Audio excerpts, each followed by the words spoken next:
And now we have Chloe going to share her testimony.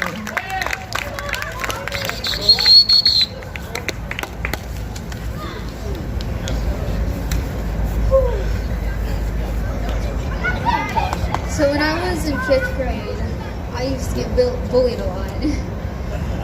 Kids would tell me to go kill myself or that I was ugly. Nobody would love me. I believed it. It got so bad where I started self-harming. I used to do it during class sometimes. I would sneak a pencil underneath my sleeve and just carve it into my skin. I remember this one time my stepdad got me a pocket knife and I would use that to self-harm it. So whenever it got too hot to wear my socks, I cut a hole in the sock and I put it on my arm. So, wore that. Sorry.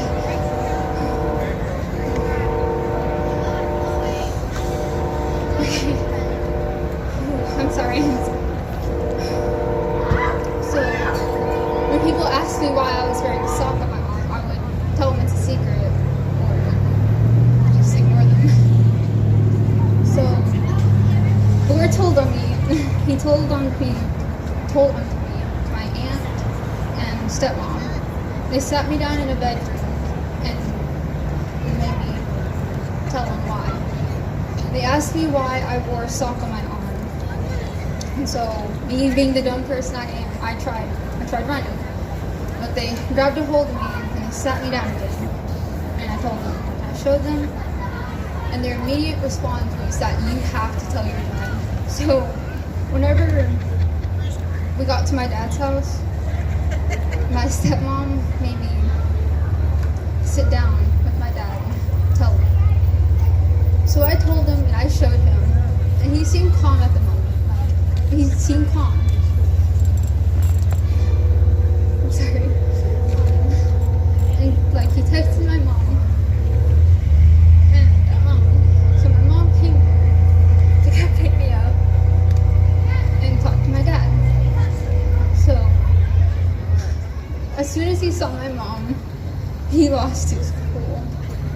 He was, I remember them two fighting, yelling, and I walked in my room to go pack up my stuff to go with my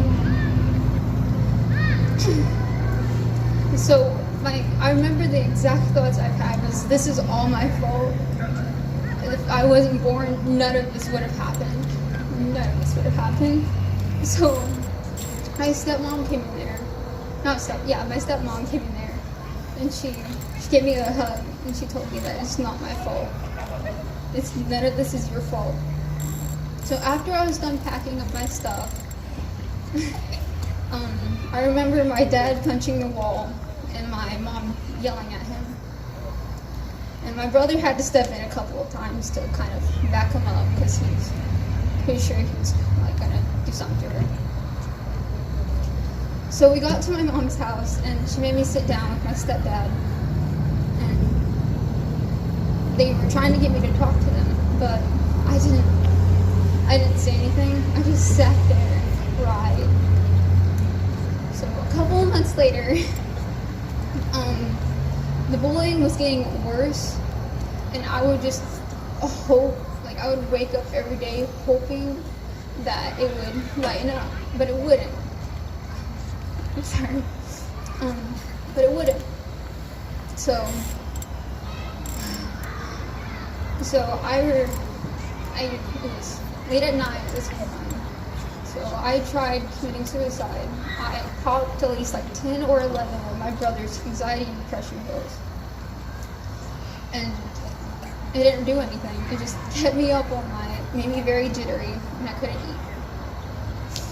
eat. So the second time I tried committing suicide, I felt like I should tell my school nurse.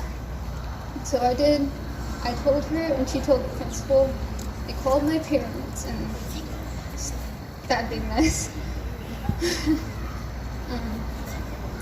So I started getting death threats online, and like they kept telling me to go kill myself, that you should just go die. And so I tried it the third time, I took the pills and it made me sick. I ran to the bathroom and I vomited, so I wasn't going to try that for a while. So I went to bed one night praying that the day would just get better.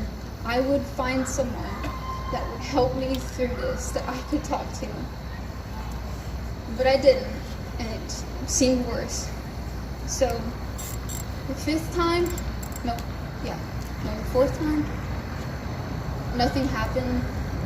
Like, I can't remember what happened the fourth time, but it wasn't big. So the fifth time, I had enough. I was done. I was going to end it all there, like then and there. So I remember taking I remember like grabbing the pillowcase off of my pillow and tried suffocating myself because the pills weren't working, nothing was working. So I tried suffocating myself. And then like I posted on my Snapchat story that I was committing suicide, and no one seemed to care. They just wanted like pictures of me killing myself, or some people did try to stop me, but others just didn't care. They opened it and they just didn't care. So I tried killing myself. And I remember hearing my mom and stepdad coming towards my room. And so I acted like I was sleeping, and they started shaking me awake. They were like, Chloe, wake up. And so I was like, what's wrong? And they said that they got a call from my stepmom, and the police were at her house to come take me away. So I got dressed and we went down to the hospital. My dad was there, but he just seemed mad. Like, he seemed aggravated at me. Like, he just had mixed feelings over things. So the nurses took me into a room with my dad, and they made me like ask some questions, and they decided to put me in a unit. And the unit was like all the way towards Fort Smith, so that was a drive. So we got in my dad's truck. My mom and stepdad sat in the back seat, and I sat in the front. And I fell asleep on the way there. Until like as soon as we got there, my dad woke me up. And I was terrified. Like, I thought it was all a dream. It was not real, but it was. So we got inside the building. They asked me a couple of questions, and they took me away. Like, I said goodbye to my parents, and they put me in a room. Not a room. I don't know how to describe it. Yeah. So, the time that I spent in there, I made some really good friends with the kids in there, and they kind of inspired me to like towards my dream. So yeah. So I remember the times that I've spent in there, I got closer with the Lord. Like, my relationship with the Lord, like, increased. So they let me out of the unit early, and they let me out of the unit early, and the Lord put someone special in my life that helps me through the day, and He put better friends in my life too. I do struggle sometimes with like self-harm thoughts and suicidal thoughts, but I've learned how to get through it. That's it.